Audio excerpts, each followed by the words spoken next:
اللهم صل على سيدنا محمد يا رب صل وسلم دائما أبدا على الحمد لله رب العالمين والصلاة والسلام على سيد المرسلين وعلى آله وصحبه الأجمعين أما بعد فأعوذ بالله من الشيطان الرجيم بسم الله الرحمن الرحيم والسابقون الأولون من المهاجرين والأنصار والذين اتبعوا بإحسان رضي الله عنهم ورضوا عنه ختم صدر علی وقار اور سامعات حضرات، آج کے اس عظیم الشان اجلاس میں مجھے صحابہ کرام رضی اللہ عنہم کے فضائل اور مناقب کے عنوان پر تقریر کرنے کی سعادت حاصل ہو رہی ہے۔ ایک شعر کے ساتھ اپنی تقریر کا آغاز کرنا چاہتی ہوں۔ اسلام کی عظمت کے مینارے ہے صحابہ، اسلام کی عظمت کے مینارے ہے صحابہ، اگر چاند محمد تو ستارے ہے صحابہ، ہم اس شوق سے کہتے ہیں ہمارے صحابہ، ہم اس شوق سے کہتے ہیں ہمارے صحابہ، واللہ ہمیں جان سے بھی پیارے صحابہ۔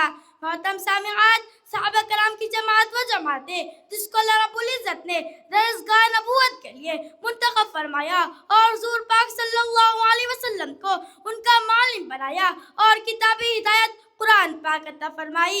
حقیقت یہ ہے کہ صحابہ کرام دین کے ستون ہیں، صحابہ کرام کو تم خیر امہ کی بلا واسطہ مخاطب ہے، صحابہ پاک باز ہے، ان کا دین و تقوی تعالیٰ سے لبریز ہے۔ قرآن پاک میں جگہ جگہ اللہ تعالیٰ نے ان کی تعریف فرمائے، قرآن پاک میں ان کی تعریف اللہ تعالیٰ نے الگ الگ انداز میں بیان فرمایا ہے۔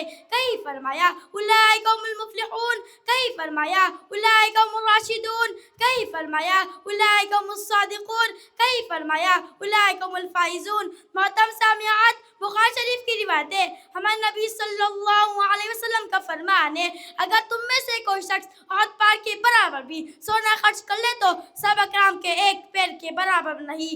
اللہ اکبر۔ محترم سامعات، میں آپ کو بتا دینا چاہتی ہوں، یہ وہ صحابہ ہے جنہوں نے دین اسلام کے لیے اپنی زندگی وقف کر دی، یہ وہ صحابہ ہے جنہوں نے آفتاب ہدایت یعنی نبی صلی اللہ علیہ وسلم سے بلا واسطہ نور حاصل کیا تھا، یہ وہ صحابہ ہے جنہوں نے ہمیشہ دنیا پر آخرت کو ترجیح دیا تھا، یہ وہ صحابہ ہے جو اپنا گھر بار چھوڑ کر اللہ کی خوشنودی اور رضامندی کو اپنا زندگی کا مقصد بنایا تھا۔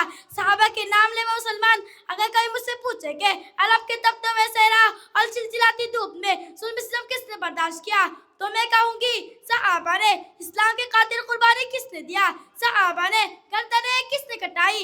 صحابہ نے۔ عورتوں کے بیوہ بچوں کو یتیم کس نے بنایا؟ صحابہ نے۔ راہ خدا میں مال و دولت کس نے لٹایا؟ صحابہ نے۔ جانوں کا نذرانہ کس نے پیش کیا؟ صحابہ نے۔ اسلام کو پروار کس نے چڑھایا؟ صحابہ نے۔ باطل کے جھنڈے کس نے گرائے؟ صحابہ نے۔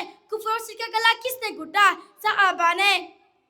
محترم سامعات، صحابہ کرام ایسے بہادر اور شہسوار تھے جنہوں نے اچھلتے اور کودتے ہوئے سمندر کے تھپیڑوں پر سواری کی، جنہوں نے بحر ظلمات اور ٹھاٹے مارتے ہوئے سمندر میں اپنے گھوڑے ڈال دیے۔ شاعر اسلام علامہ اقبال رحمۃ اللہ علیہ کے اچھے شعر کہا ہے، دشت تو دشت ہے دریا بھی نہ چھوڑے ہم نے، دشت تو دشت ہے دریا بھی نہ چھوڑے ہم نے، بحر ظلمات میں دوڑا دیے گھوڑے ہم نے۔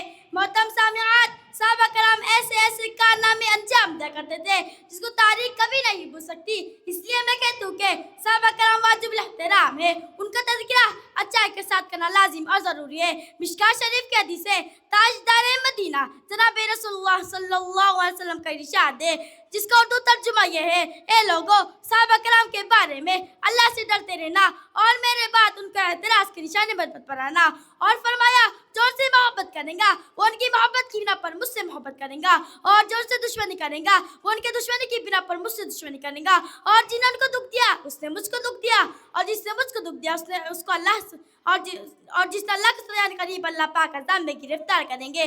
یہ حدیث پاک برائی کرنے والوں کو نظر نہیں آتی، یاد رکھو جو لوگ صحابہ کرام کا احترام اور دامن فوت تار کر رہے ہیں وہ ہمیں نبی صلی اللہ علیہ وسلم کو کھلا بغاوت کر رہے ہیں۔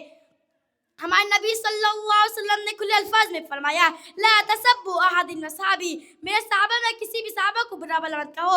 صحابہ کے جانشینوں، آؤ ہم سب مل کر اس بات کا وعدہ کریں کہ صحابہ کے تقدس اور ان کی عزت کی حفاظت کریں گے اور زندگی بھر اسلام کی پاسبانی کریں گے۔ دعا کریں کہ اللہ تعالیٰ ہم سب کو صحابہ کرام کی محبت اور ان کے احترام ہمیشہ ہمارے دل میں قائم دائم رکھے۔